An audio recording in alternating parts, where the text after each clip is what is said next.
Quels sont maintenant les mécanismes de résistance aux bactéries? C'est-à-dire ces bactéries maintenant qui vont résister aux antibiotiques, quel est le mécanisme qui est engendré par ces bactéries? Les principaux mécanismes de résistance aux antibiotiques sont les suivants.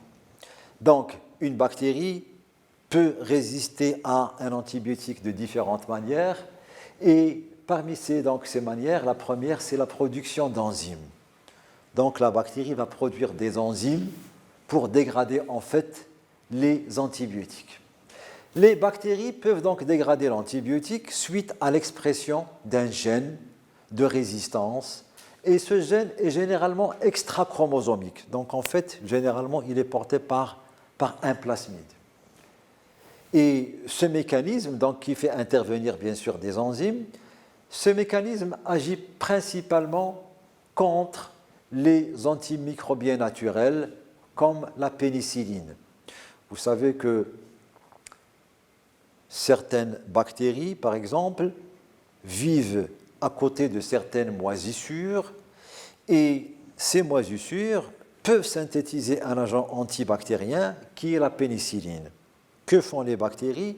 Eh bien, elles peuvent agir justement pour dégrader la pénicilline synthétisée par donc, la moisissure. Donc, ce mécanisme donc, de production d'enzymes, il agit contre les antimicrobiens naturels comme la pénicilline, qui se retrouvent dans l'environnement. Donc, c'est un environnement dans lequel vous avez une bactérie et puis une moisissure.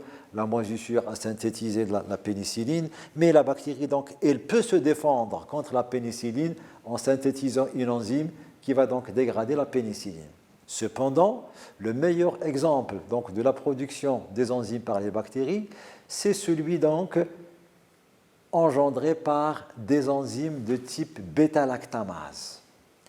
En effet, il existe maintenant beaucoup d'espèces bactériennes qui vont réagir, qui vont résister à des antibiotiques, surtout des antibiotiques appartenant à la grande classe des bêta-lactamines, en synthétisant des enzymes qu'on appelle des bêta-lactamases.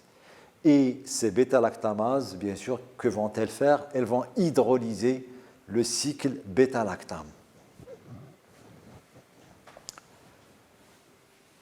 À ce propos, on peut citer des bactéries qui synthétisent des imipénémases. Voilà. Vous savez que l'imipénème, c'est un antibiotique de la classe des bêta-lactamines. Il y a des bactéries qui vont synthétiser une enzyme qualifiée de imipénémase. L'imipénémase, elle va donc dégrader le cycle de l'imipénème. D'autres bactéries synthétisent des enzymes qui vont dégrader les céphalosporines. Les céphalosporines sont aussi des bêta-lactamines. Et là aussi, les enzymes qui sont sécrétées par des bactéries sont qualifiées de céphalosporinases. Les céphalosporinases vont dégrader les céphalosporines. Et il existe des bactéries qui vont synthétiser des enzymes qui vont dégrader les pénicillines, et ce, bien sûr, en synthétisant des pénicillinases. Donc, en fait, tout ceci est regroupé dans enzymes bêta-lactamases. Les bêta-lactamases, donc ça concerne les imipénémases, les pénicillinases, les céphalosporinases, bref, tout dépend donc de l'espèce bactérienne et bien sûr de l'antibiotique qui est mis en sa présence. Le deuxième mécanisme de résistance, ce sont les pompes d'efflux. Vous savez que certaines bactéries possèdent des pompes qui ont pour rôle de recevoir un antibiotique et puis de l'expulser vers l'extérieur. Ce mécanisme de résistance est très connu chez les bactéries appartenant à l'espèce Pseudomonas aeruginosa. Ces pompes d'efflux sont des pompes transmembranaires. Donc, en principe, elles sont localisées au niveau entre les deux membranes bactériennes transmembranaires. Et ces pompes, elles peuvent être acquises soit par un plasmide ou bien par un transposant. Donc, c'est un plasmide qui a pénétré dans la cellule bactérienne et qui était bien sûr à l'origine donc de la synthèse des pompes transmembranaires, soit il s'agit donc de l'acquisition d'un transposant par la bactérie et le transposant, il code justement pour la synthèse des pompes transmembranaires. Cependant, ces pompes transmembranaires peuvent faire partie intégrante de la physiologie bactérienne, c'est-à-dire que toutes les souches appartenant à une espèce donnée, telle que l'espèce Pseudo-aeruginosa, contiennent des pompes transmembranaires. Donc, ils font partie intégrante de la physiologie bactérienne. Et justement, on vient de le dire, donc Pseudomonas aeruginosa, c'est l'une des espèces qui est connue pour avoir plusieurs types de pompes. Et parmi ces pompes, il y a donc celle qui est normalement spécialisée dans l'expulsion des antibiotiques vers l'extérieur. Le troisième type de résistance aux antibiotiques, c'est une résistance par une mutation de la cible de l'antibiotique. Mutation de la cible de l'antibiotique, vous savez que les antibiotiques en principe, quand ils vont lutter contre une bactérie, ils vont généralement se positionner sur un récepteur. Un récepteur, ça peut être plusieurs types de molécules, ça peut être la paroi, ça peut être le ribosome, ça peut être des protéines, une protéine soit dans la membrane externe, soit dans l'espèce périplasmique, soit au niveau de la membrane interne. Bref, plusieurs sites constituent donc des cibles de fixation pour l'antibiotique. Or, parfois, on assiste à une modification dans le génome de la bactérie et suite à cette modification, suite à cette mutation, qu'est-ce qui se passe? Eh bien, l'antibiotique ne se fixe plus sur son récepteur. Ainsi, donc, on peut citer le cas des PLP. Les PLP, ce sont donc les protéines liant les pénicillines. Et les protéines liant les pénicillines, ce sont des protéines qui ont un rôle enzymatique, ce sont des enzymes. Et ces enzymes, quel est leur rôle? Eh bien, justement, ils interviennent dans la synthèse du peptidoglycan de la paroi bactérienne. Or, il se trouve que ces PLP sont la cible de bêta-lactamine, d'antibiotiques, donc bêta-lactamine. Or, une modification de ces PLP suite à une mutation au niveau donc, du gène, une modification de ces PLP peut induire justement à une non-fixation des bêta-lactamines sur ces PLP. À ce propos, une modification des PLP a été décrite chez des bactéries à gram positif et aussi chez des bactéries à gram négatif, telles que le Neisseria gonorrhoeae dont on vient de parler tout à l'heure, c'est-à-dire le fameux gonocoque, Neisseria gonorrhoeae, le gonocoque qui est à l'origine des infections urogénitales, et puis aussi vous avez l'Haemophilus influenzae, qui est aussi un bacille à gram négatif et qui est aussi à l'origine de beaucoup d'infections urogénitales. Donc, chez bactéries, on a assisté justement à une modification des PLP, des protéines liant les pénicillines. Et si je prends le cas des bactéries à gram positif, et plus particulièrement le Staphylococcus aureus, on peut dire que dans le cas des souches de Staphylococcus aureus, et qui sont qualifiées de résistantes à la méticilline, donc les souches de Staph aureus résistantes à la méticilline, pour ces souches-là, justement, on a assisté à l'acquisition et puis à l'intégration dans le chromosome d'un gène. Et ce gène, il est qualifié de gène MECA. Et c'est ce gène MECA qui est à l'origine justement de la modification des PLP pour donner donc des PLP2A. Et les PLP2A maintenant, ce sont des protéines qui ne reconnaissent plus les bêta-lactamines, et par conséquent, donc, elles ne fixent plus les bêta-lactamines, et par conséquent, donc, cette PLP2A, qui est maintenant une enzyme bactérienne, si vous voulez, qui joue un rôle dans la synthèse donc, du peptidoglycane, va continuer son travail et puis donc faire donc, en sorte qu'il y ait donc assemblage des acides aminés et des peptides du peptidoglycane. Et autre remarque, c'est que la PLP2A donc, est résistante à toutes les bêta-lactamines, c'est-à-dire tous les antibiotiques appartenant à la classe des bêta-lactamines n'ont aucune action justement sur la nouvelle PLP qui est donc la PLP2A. Il s'agit donc d'une mutation au niveau donc de la cible de l'antibiotique. Mais maintenant, on peut distinguer une modification et non pas une mutation. Une modification au niveau de la cible de l'antibiotique. Une modification de la cible, à ce propos, on peut citer l'existence de certaines enzymes bactériennes qui jouent le rôle de méthylase, c'est-à-dire ils vont incorporer un groupement méthyle sur un récepteur et donc le récepteur, si vous voulez, ne reconnaîtra plus l'antibiotique, donc ne recevra plus l'antibiotique. Donc on peut dire que dans le cas de la modification de la cible de l'antibiotique, il n'y a pas d'altération du génome, il n'y a pas de mutation du génome, il y a juste intervention d'une enzyme spécifique qui va donc effectuer ce qu'on appelle une modification chimique. Comment? Justement en introduisant par exemple un groupement méthyle. Donc c'est le cas d'une méthylase qui va incorporer le groupement méthyle.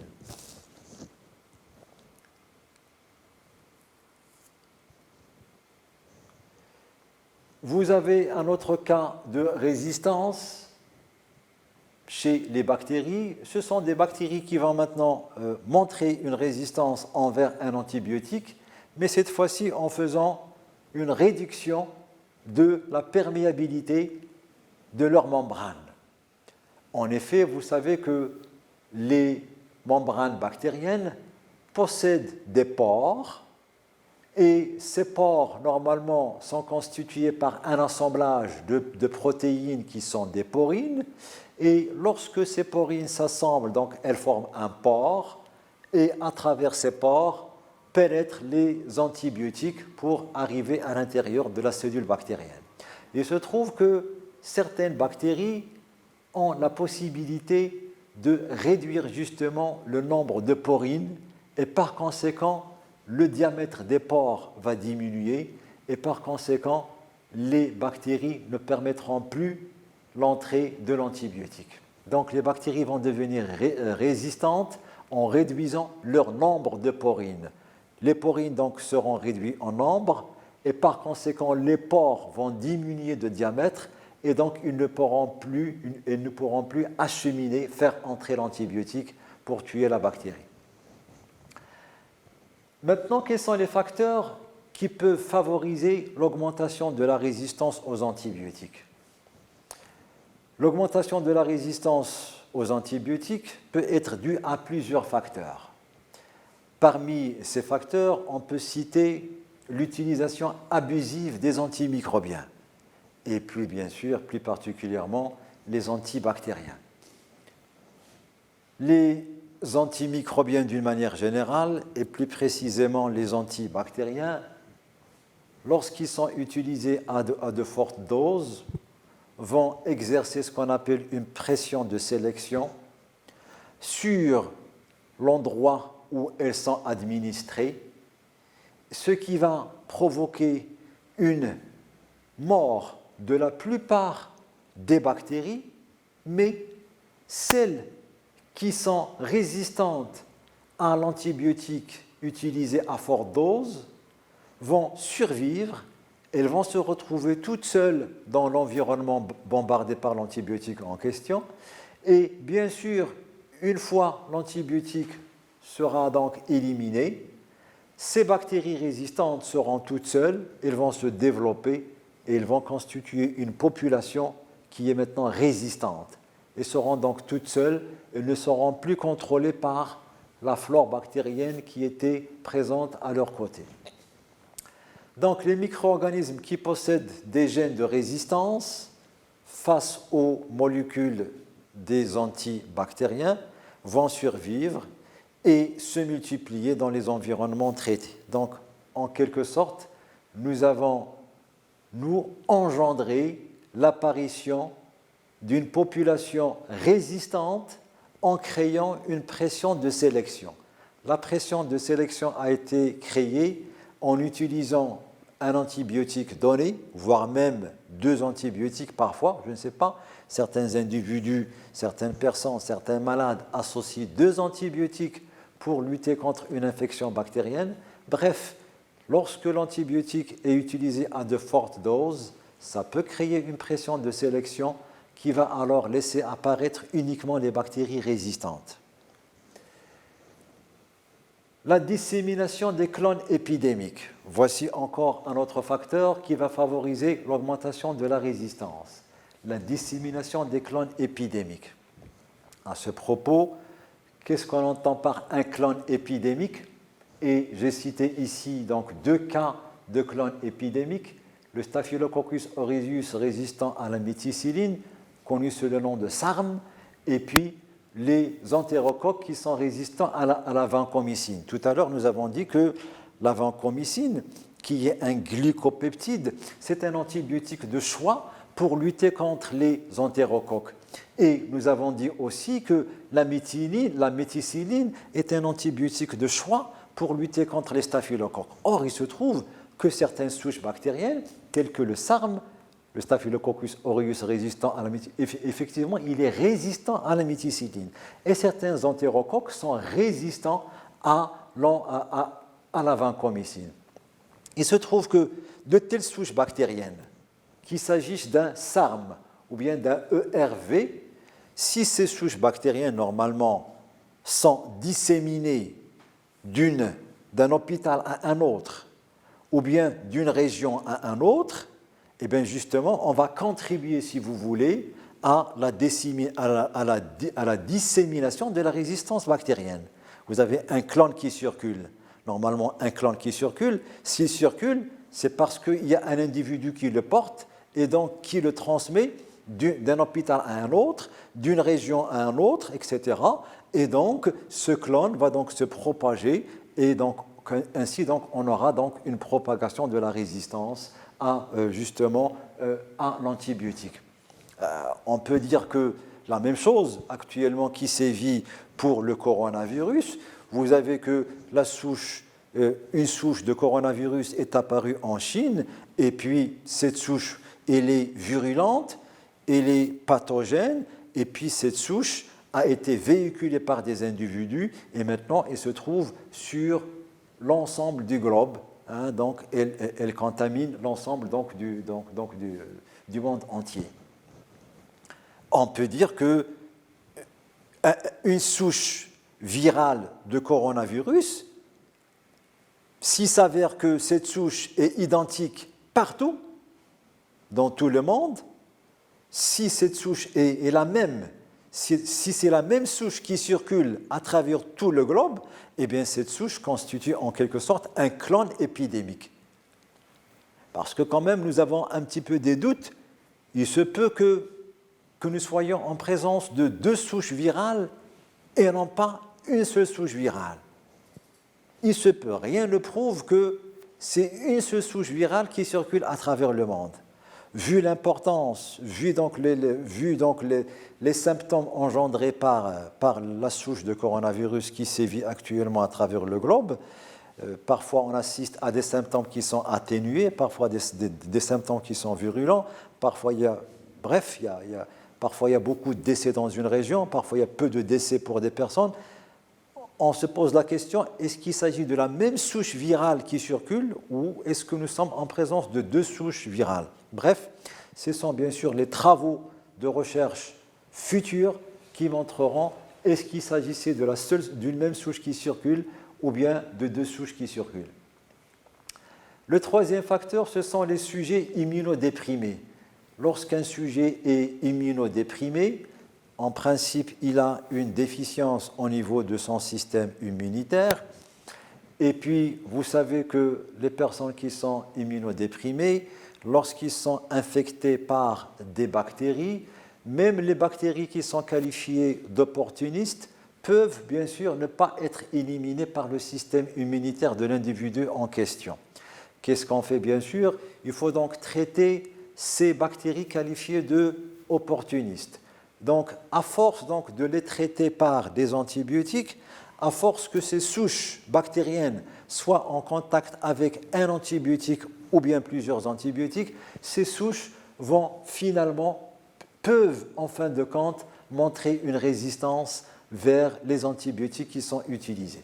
Donc l'immunodépression favorise l'émergence d'infections opportunistes causées par des micro-organismes de la flore normale tels que Pseudo-aeruginosa ou Staph aureus. Donc ce sont donc des germes qui sont en principe opportunistes, qui infectent un individu, mais vu que son système immunitaire est faible, donc il ne peut pas agir contre ces germes, l'utilisation d'antibiotiques d'une manière très fréquente peut être à l'origine donc de l'apparition de souches résistantes bien sûr aux antibiotiques qui sont utilisés. Donc le troisième facteur, c'est donc les sujets immunodéprimés.